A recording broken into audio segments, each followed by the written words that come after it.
সারা দেশের ব্লককে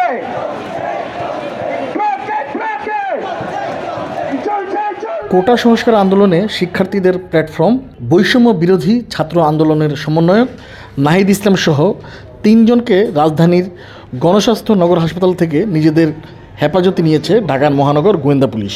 ঢাকা বিশ্ববিদ্যালয়ের 3 শিক্ষার্থীকে হেফাজতে নেওয়ার বিষয়ে মুখ খুলেছেন ডিবির অতিরিক্ত কমিশনার মোহাম্মদ হারুনুর রশিদ।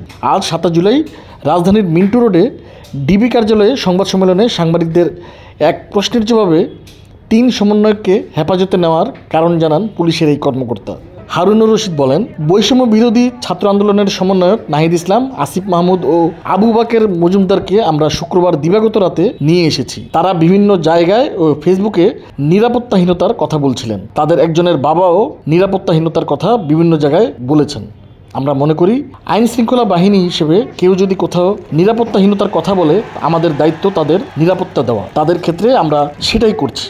সাংবাদিকদের ডিবি হারুন আরও বলেন, গণ অধিকার পরিষদের সভাপতি নুরুল হক নূর এবং আরও কিছু নেতাকে আমরা রিমান্ডে এনে জিজ্ঞাসাবাদ করেছি। তারা বলেছেন সমন্বয়কদের সঙ্গে তাদের কথা হয়েছে, অন্যান্য নেতার সঙ্গে তাদের কি কথা হয়েছে এগুলো জানার জন্য আমরা তাদের কিছু জিজ্ঞাসাবাদ করব, পাশাপাশি তাদের নিরাপত্তা দেব। গতকাল 26 জুলাই হাসপাতালে থাকা নাহিদের স্বজনরা জানান, বিকাল 3:30টার দিকে আইন শৃঙ্খলা বাহিনীর সদস্য পরিচয় দিয়ে একদল লোক এসে প্রথমে নাহিদকে তুলে নিয়ে যায়, পরে আসিফ ও বাকেরকে তুলে নেয় তারা।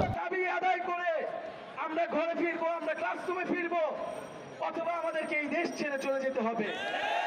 আজকে যে এই দেশে মেধাবীদের মূল্যায়ন